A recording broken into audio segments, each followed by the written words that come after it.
Welcome to Savannah, Georgia, where history oozes from cobblestone streets, where ghosts allegedly outnumber the living, and where Spanish moss drapes everything like nature's version of Halloween decorations.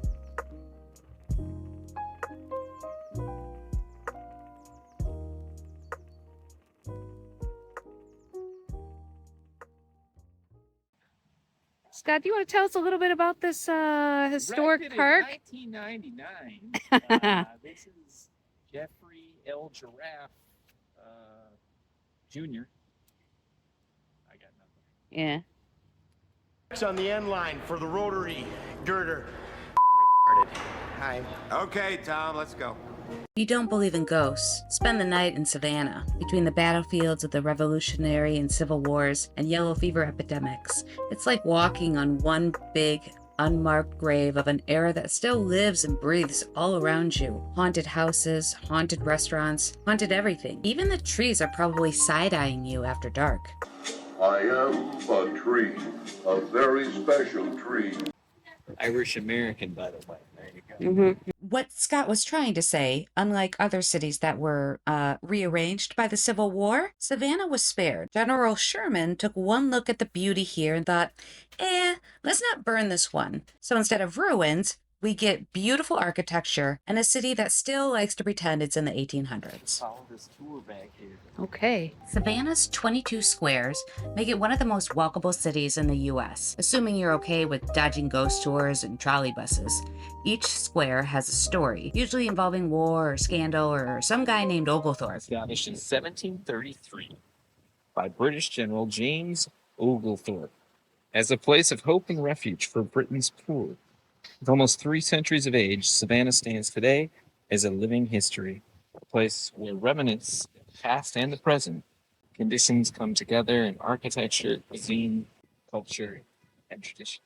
Here are some photos we took on an actual walking ghost tour. No ghosts, but lots of blurry photos.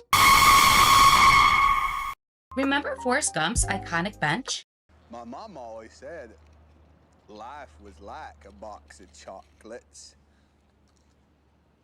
You never know what you're gonna get. Well, bad news. It's not here. The city moved it to a museum because tourists couldn't stop sitting on it and monologuing about chocolates. But you can visit the filming location in Chippewa Square and pretend. Another fun fact, the bench did not actually exist. It was a prop specifically created for the film. Also fun fact, we are not even sitting in Chippewa Square for our own filming. Want to eat at a place where pirates literally kidnap drunk sailors and force them into service? Welcome to the Pirate House Restaurant, where history meets high cholesterol. The food's good, but the real attraction is wondering if the walls remember the screams. We would have taken more pictures, but we were too busy eating. I'd come to your restaurant. You might not get in. It's going to be very popular. You'd save me a seat, wouldn't you? Maybe. She won't be a dick. What night do you want to come? Saturday night. It's a busy night. I'll come on the Monday. Well, I can probably get you in. It's what's called Blackbeard's Bar and Grill and other delicacies and delights and fishing equipment. But who wants to go to dinner and then you can walk past all this fishing gear that you can buy? Maybe a gift shop out the back. Then you could say, oh, hope you enjoyed your meal. Have you seen the gift shop? What would they say? Oh, no, thank you. I've just come for a nice meal. Then now they're angry. No. They're going to leave a bad review. Another guy from the other side of the room might go, oh, I'm into gifts. I'll go and have a look. Oh, yeah, well, that's the guy I'm after. I want him to come. Who's he? That's me. Oh. Savannah's oak trees are covered in Spanish moss, basically Mother Nature's attempt at setting the mood for a Gothic novel. Fun fact, Spanish moss is neither Spanish nor moss. It's a bromelide. Science! A lot of Keebler elves here.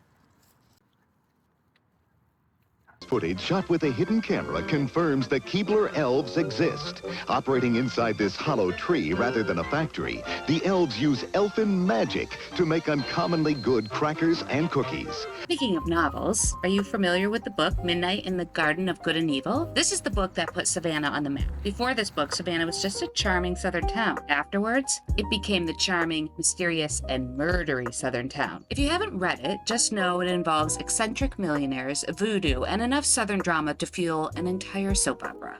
Yeah, I know. I've only been here 3 days and it's just a shooting, but give it time, okay? This place is fantastic. It's like Gone with the Wind on mescaline. If you've ever wanted to see serial killer memorabilia, vintage horror posters, or cursed objects, Grave Face Museum is your place. The words. Right. Say the words. Klaatu, Barata,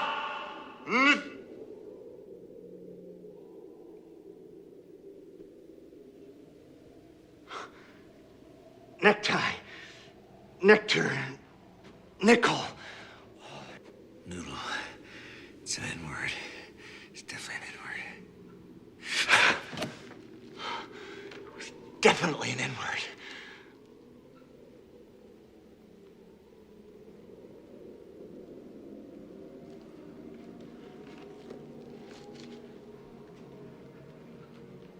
Klaatu, Barata,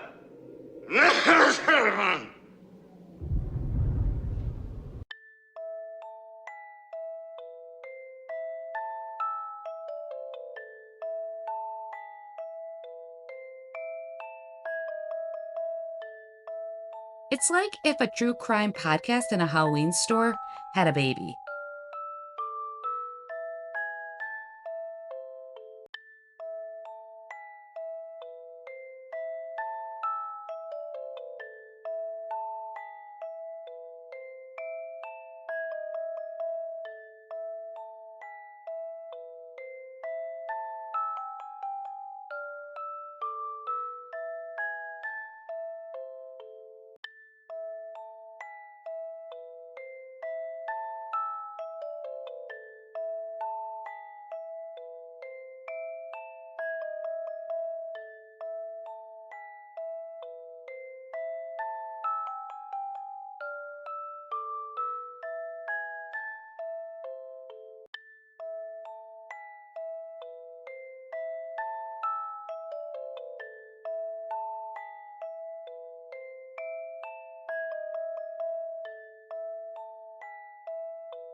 We're discussing Satanism and the occult this morning and some of the dangers that are lurking about. And with me in the studio is the Dark Lord Blood, who is a 7th-generation satanic worshiper. I mean, are all your friends Satanists? No, I don't have any friends. Friends.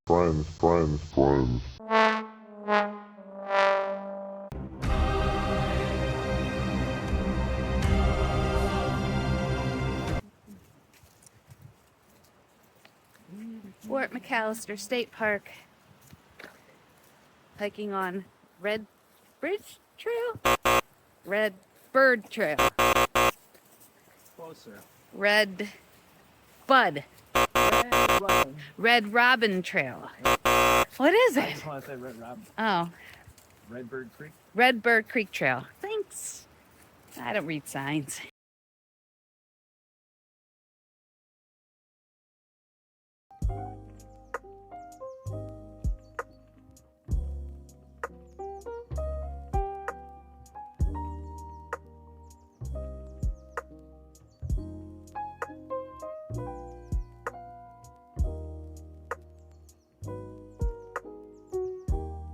Moving on to Fort McAllister State Park, a battlefield with a view.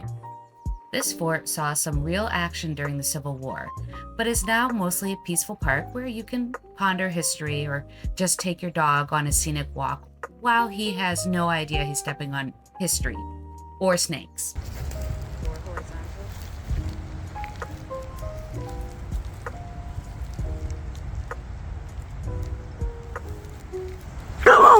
Enough is enough!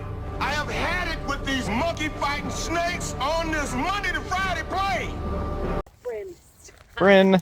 Stop. He's going. A little snaky here.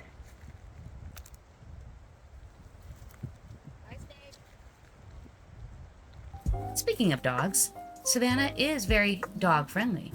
Savannah loves dogs. Bring your pup to restaurants, parks, even some bars. What? Dog poop. Dog poop. Richard, who's your favorite little rascal? Alfalfa? Or is it... Some people come to Savannah for history. Some for the haunted vibes. We came for the chicken fingers. Spanky's is the OG spot for fried goodness. And if you leave without trying them, did you even visit Savannah? That day on, if I was going somewhere, I was running.